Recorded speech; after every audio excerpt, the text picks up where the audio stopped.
안녕하세요. 저희 채널은 새로운 문학 작품을 매일 한 편씩 올려드리고 있습니다. 구독 신청, 좋아요, 댓글, 알람 설정까지 해주시면 채널 운영에 큰 도움이 되겠습니다. 이무영 작가의 단편 소설 산장소화 낭독해드릴게요. 먼저 작가에 대한 소개입니다. 이무영 작가는 1908년 충북 음성에서 태어났습니다. 본명은 가병이고요. 일본 유학 후에 1929년 귀국하고 소학교 교원, 출판사 사원, 잡지사 기자 등의 직업을 거쳤습니다. 1932년 동아일보에 중편소설 지축을 돌리는 사람들을 연재하면서 작가로서의 위치를 확보했죠. 1932년에는 극예술연구회 동인으로 가입을 했고 1933년 이효석, 정지용 등과 구인회 동인으로 활동하기도 했습니다. 1934년 동아일보사의 학예부 기자로 입사해서 단편 비녀의 소묘, 산가, 만보노인 이런 작품들을 발표를 했고요. 아울러서 장편소설 먼동이 틀 때, 명일의 포도 등을 연재했습니다. 그리고 1939년에는 동아일보를 사직하고 군포 근처 궁촌으로 이주를 해서 직접 농사를 지으면서 문학의 일대 전환을 꾀했습니다. 그는 여기서 10여 년을 살면서 제1과 제1장, 흙의 노예, 문서방, 농민 등의 작품을 써서 농민문학 작가로 확고한 위치를 굳혔습니다. 한국전쟁 중에는 염상섭, 윤백남과 함께 해군에 입대해서 해군 정훈감으로 활동을 했고요. 이후에 농촌보다 도시를 제재로 한 시정소설을 썼습니다. 취향, 무형 단편집, 흙의 노예, 비녀의 소묘, 벽화 등의 작품집을 남겼습니다. 이무영 작가의 단편소설 산장소화 줄거리를 소개해 드릴게요. 먼저 제목의 산장은 산속에 있는 별장을 뜻하는데요. 이 작품에서는 시골에 있는 집 정도로 생각하시면 되겠습니다.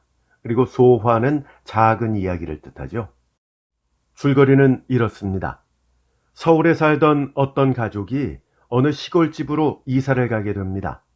서울에서 멀지 않은 지역으로 가게 된 것인데요. 집을 보러 가셨던 어머니는 그 집과 집주인을 추켜 세웁니다. 서울에서도 웬만한 집은 거들떠도 보지 않으시던 어머니가 시골집, 그것도 기와집도 아닌 초가집을 입이 마르게 칭찬을 하시는 것이죠. 40여 칸이나 되던 옛집은 물론이고 지금 살고 있는 18칸짜리보다도 오히려 좁은 16칸짜리 시골 초가집에 어머니는 반하신 겁니다. 더욱이 어머니는 그 집뿐만 아니라 그 집 여주인에 대한 칭찬을 무척이나 강하게 하십니다. 시녀성인데 얌전하고 공손하며 표정도 밝고 이렇게 칭찬이 끊이질 않습니다. 당연히 다른 가족들의 호기심을 끌었죠. 한씨라는 그 여인은 결혼한 지 3년 만에 남편이 집을 나가는 바람에 어린 남매와 실명한 시어머니를 모시고 그 집에서 살아왔다는 건데요. 결국 그 가족은 그 시골집으로 이사를 하게 됩니다. 그런데 이사한 그 이튿날 전 주인 한씨가 버리고 간 종이 더미에서 어떤 편지를 발견하게 됩니다. 한씨가 어느 남자에게 보내는 편지인 듯합니다. 과연 이 편지에는 어떤 내용이 들어있으며 한씨에겐 어떤 사연이 있는 걸까요? 흥미로운 뒷이야기는 작품을 직접 감상하시면서 확인하시기 바랍니다. 주제는 좀 다릅니다만 이무영 작가의 학창시절 이야기를 담은 자전적 소설이 있죠. 들매라는 작품인데요. 함께 감상하셔도 좋겠습니다. 그리고 역시 이무영 작가의 단편소설 노래를 잊은 사람 함께 추천드립니다. 그럼 지금부터 이무영 작가의 단편소설 산장소화 낭독해드립니다. 집도 시골집으로는 그만하면 쓰겠지만 그 집의 원주인이 참 훌륭한 부인이더구나. 1년 가야 귀떨어진 동전 한 푼 생산이 없이 곶감꼬치 빼어먹듯 쏙쏙 빼어먹던 그들이 Y시의 알선으로 시골로 올마앉기로 결정하자 마침 서울서도 멀지 않은 지역에 얌전한 집이 났단 말을 듣고는 그날로 집을 보러 갔던 어머니는 입에 침이 마르게 집과 집주인을 함께 죽혀 세웠다. 물론 탐탁하게 생각지 않으시려니 하고 은근히 걱정하던 가족들은 되레 어머니 태도에 적이 놀랐다. 아무리 생각해도 서울서도 웬만한 집은 거들떠 보시지도 않는 어머니에게 아무리 시골집이 묘하기로서니 어머니 눈에 찰리가 만무했던 까닭이다. 기와집입니까, 어머니? 아니, 초가라도 기와집보다 훨씬 낫더라. 몇 칸이나 돼요? 16칸이나 되더라. 그들은 더욱 놀랐다. 옛날 집은 40여 칸이나 되는 기와집이었고 현재 있는 집만 해도 18칸이나 되는 터다. 이 집을 살 때도 착박하다고 화를 내시던 어머니가 갑자기 16칸 초가집에 눈이 어두운 것이 이상하였다. 어머니도 한풀 꺾이셨군. 이렇게 생각하자 어머니의 얼굴에 갑자기 쓸쓸한 기운이 도는 것 같았다. 하기는 어머니에게도 그럴 이유는 있었다. 첫째, 백성 미만의 추수로는 20명 식구와 배보다 배꼽이 더 큰 세금과 허무할 만큼 쓰여지는 일용 푼돈에 몇 해 동안 쪼들려온 터라 아무데나 집이 난 김에 끌고 내려가자는 심산일 것이다. 그러나 집에는 그러한 속다짐이 서 있는 터라 치더라도 어머니의 입으로 원 집주인을 칭찬하는 것은 도시 꼬단을 모를 일이었다. 웬만한 일에는 옳다 그르다 말을 좀처럼 안 하시는 어머님을 겪어와서 잘 아는 까닭이다. 신여성이라도 어디 그런 티가 있든 얌전한 것이 공손하고 상글상글 웃는 품이란 아주... 어머니, 예쁩니까? 아주 쏙 빠졌더라. 향수에 베니 칠한 것이 어딜 당해? 그럼 내가 데리고 살까 보다. 하고 강원이가 웃음의 소리를 하니까 어머니는 망할 녀석 하고 눈을 흘기고는 이 녀석아 빈말이라도 문철이 준다고 그래봐라. 없는 놈이 차지를 해야지. 옛다. 그럼 그래라. 문철이 자네나 차지하게. 집안은 갑자기 웃음판이 되고 말았다. 문철이도 강원이의 어머니를 어머니로 불러온 지 10년이다. 참 그런 신여성은 조선 안에 둘도 없을 게다. 볼일을 보고 막 저녁상을 받았을 때다. 어머니는 아까 이야기의 계속인지 다시금 이렇게 되뇌이었다. 어머니 성정에 2번까지 입에 오를 여자라면 범상한 사람은 아닐 것이라는 호기심이 났다. 그리하여 문철이도 바짝 다가앉았던 것이다. 원 집주인은 한씨인데 진명 출신이었다. 7년 전에 일본 대학에 다니는 권덕흥이란 청년과 알게 돼서 그해 봄에 결혼을 했다. 그러나 남편은 항상 가정만을 위하여 일생을 바치지는 못할 사람이라는 것을 아내에게 입버릇처럼 말을 했었는데 결국 결혼한 지 3년 되던 겨울에 어린 것의 양육을 간곡히 부탁한 편지 한 장을 남기고는 종적도 없이 집을 떠나고 말았다.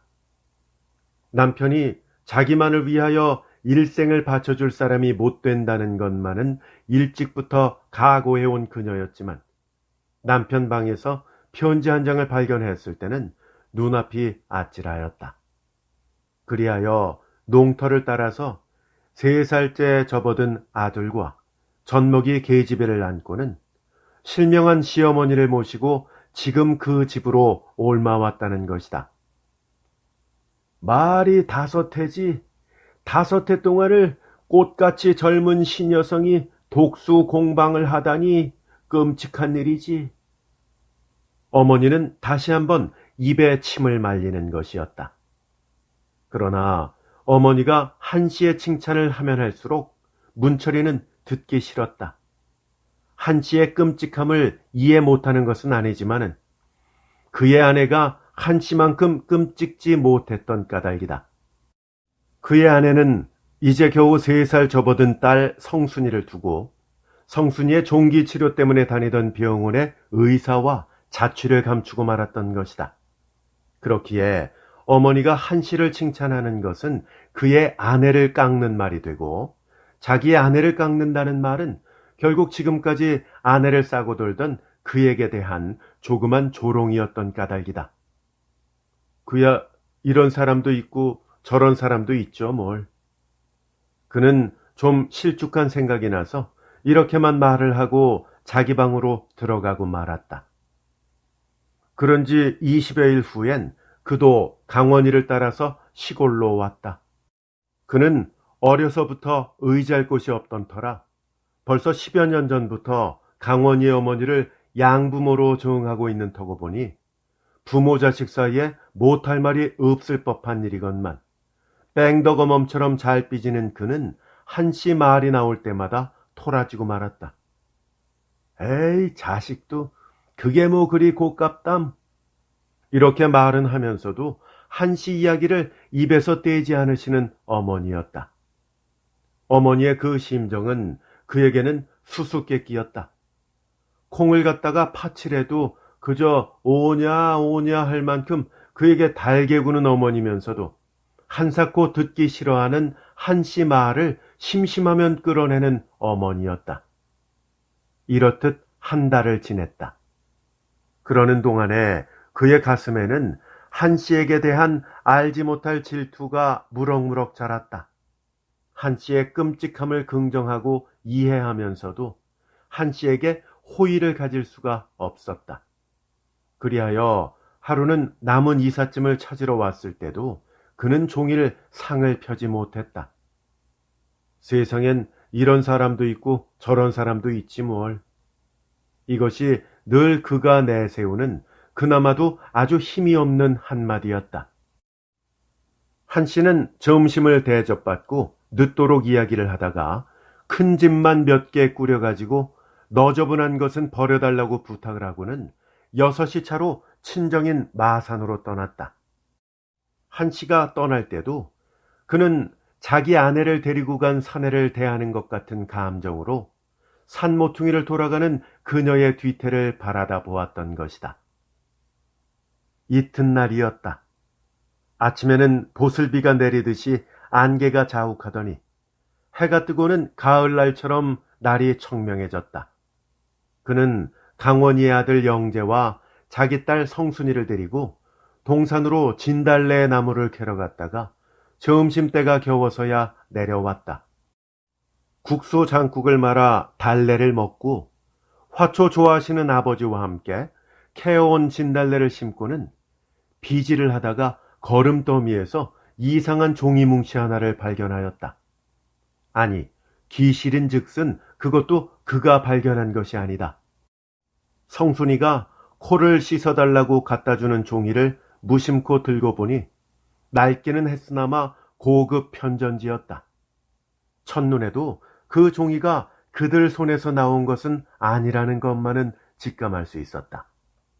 그의 집에서는 그런 종이를 쓸 만한 사람이 없기 때문이다. 그가 글줄이라고 쓴다고 각 잡지사에서 몇 권씩 원고지를 보내주기 때문에 그는 벌써 4, 5년 내로 종이라고는 엽서밖에 사본 기억이 없는 터다. 강원이 또한 시를 쓰는 관계로 원고지는 얻어 쓴다. 아니, 그들 집에서는 안에서나 밖에서나 심지어 동정 받침까지 그들의 원고지를 쓴다. 편전지가 있을 턱이 없었다. 너 이거 어디서 났니? 첫 장을 펴본 그는 눈에 익지 않은 글씨에 놀라서 딸에게 이렇게 물어보았다. 저기서 라면서 딸은 거름더미를 가리켰다. 그는 갑자기 흥미가 생겼다. 거름더미라면 어제 한 씨가 못 쓰는 휴지뭉치를 거름더미에 쏟아버리고 갔기 때문이다. 그럴진데 이것이 한시의 필적인 것만은 자명한 일이었다. 그는 기갈 들린 사람처럼 한숨에 읽었다. 장수로는 서극장이지만 원고지로는 10여 매가 훨씬 넘을 것 같았다. 깨알같이 쓴 글씨, 이것만으로도 이 편지가 무엇을 의미하는지를 짐작할 만하였다. 한숨에 읽고 난 그는 공연히 흥분했다. 아버지가 어깨너머로 넘겨다보고 계시는 줄도 몰랐을 만큼 그는 흥분했던 것이다. 사랑하는 종원 씨, 바늘로 쓴 것처럼 쪽 뽑은 글씨다. 그는 이 한마디만 읽고도 악마와 같은 일종의 쾌감을 느꼈던 것이다. 사랑이란 것이 얼마나 무서운지를 새삼스럽게 깨닫습니다. 사랑하고도 사랑을 받지 못하는 서름을 당신은 호소하셨습니다마는 그보다도 더 큰 서름은 애당초에 사랑할 수 없는 서름이 더 크지 않을까요? 사랑해서는 안 될 사람을 사랑하는 죄가 더 크지 않을까요? 사랑이 사랑으로 그친다면 행복이지요. 그러나 그 사랑이 한 사람을 파멸시킬 때 벌써 그 사랑은 죄악입니다. 만나서는 안 될 사람임을 잘 알면서도 그리고 겁내면서도 기다려지는 것이 당신이다. 뻐꾹새 소리만이 호젓하게 울리는 먼 산을 바라보고 그가 오기를 기다리던 때의 심경이 여자의 독특한 붓끝으로 새기듯이 그려졌었다. 청초한 달밤 문을 똑똑 두드리기를 기다리는 여인의 심경은 여자가 아니면 그릴 수 없을 만큼 피부를 찌르게 묘사되어 있었다. 그러나 이제는 아무것도 무섭지 않습니다. 도덕? 그까짓 것이 다 무엇입니까? 욕도 화도 아니 죽음도 당신의 품에 안길 수만 있다면 각오하겠습니다. 사랑을 위하여 죽는 사람, 이보다 더 굳센 사람이 어디 있을까요? 이보다 더 떳떳스러운 죽음이 어디 있을까요? 사랑을 사랑하는 사람은 많습니다. 그리고 사랑에 죽는 사람도 많습니다. 그러나 시드는 사랑을 죽음으로 살린 사람은 적지요. 아, 그러나 그걸 모르는 것이 아니건만은 문맥을 통해서 본다면 하루 이틀 동안의 교부는 아닌성 싶었다. 그리고 요번에 다녀가신 후로는 이런 구절이 있는 것을 보아서 가끔 그 남자가 다녀가는 것도 추측할 만하였다. 올까봐 겁을 내면서도 남모르게 기다려지는 이 마음, 이것이 아마 사랑이란 것인가 봐요. 여기까지 읽은 그는 이 편지를 어머니 앞에다 메어치고 싶은 충동을 받았다. 자, 어머니, 끔찍한 한씨 부인의 연애 편지 좀 보세요. 이렇게 메어치고 싶었던 것이다. 그러나 그는 참았다. 그리고 다음을 잇대어 읽어 내려갔다. 그러나 종원 씨, 원컨대 나를 원망하지는 마세요. 나는 다만 약한 여자입니다. 불쌍히 생각해 주세요. 지나간 3년 동안 당신이 나를 얼마나 사랑했는지 잘 압니다. 잘 알면서도 그리고 당신이 나를 사랑하시는 그 정열만 못지않은 애정을 당신에게 느끼면서도 당신의 사랑을 받지 못하는 나입니다. 약한 여자예요. 그러나 이것은 내가 소위 열녀가 되기를 위함은 아닙니다. 그이는 자녀를 나에게 맡기고 인류의 행복을 위한 전선에 서 있습니다. 그가 내게 이것들을 맡길 때에 그 심정을 생각하오면 다시금 약해지는 나입니다. 종원 씨, 이것이 약해짐일까요? 강해짐일까요? 그 비판은 원컨대 종원 씨 스스로 해주세요. 한 여성이 도덕과 애욕과 모성애 그리고 남편의 인류의 행복을 위한 운동, 그 속에 얽매여서 한적한 산장, 조는 듯한 등잔불 밑에 울다 웃다 하는 흔적이 연문을 통하여 뼈가 저리게까지 새겨져 있는 것이었다. 나는 그를 존경합니다. 존경하고 그가 하는 일에 뒤를 바치기 위해서 나의 사랑을 희생합니다. 그는 일찍이 가정보다도 사랑보다도 더 큰 무엇이 있음을 역설해 왔어요. 더 큰 무엇. 나는 더 큰 무엇을 위하여 나의 이 애끓는 사랑을 희생합니다. 나는 오늘에야 내가 그에게서 맡은 어린 것들을 큰 일의 후계자로 만드는 것이 그의 큰 뜻을 받음이 된다는 것을 깨달았어요. 여기까지 읽은 그는 격렬한 가슴의 격동을 느꼈다. 다 그만두고 한 여자의 승패는 둘째로 치고 이를 악물고 모성애와 애욕 속에서 악전고투했다는 이 단순한 사실만으로도 그의 죄를 용서할 만한 일이다. 그렇건만 한 씨는 오히려 싸워서 이겼다. 훌륭하게 이겼다. 그는 그 편지를 들고 바로 어머니한테로 갔다. 한 씨에게 대한 미움도 질투도 벌써 없어졌다. 그는 미리 어머니가 읽으시기도 전에 널름널름하면서 되풀이하였던 것이다. 참 어머니가 칭찬하실 만합니다. 이것을 읽던 어머니는 말할 것도 없었지만은 옆에 서서 듣던 강원이의 부인과 누님들도 돌아서서 눈물을 씻었던 것이다. 이무영 작가의 단편소설 산장소화 낭독해드렸습니다. 함께 해주셔서 감사합니다. 다음에 더 좋은 작품으로 찾아뵐게요. 안녕히 계십시오.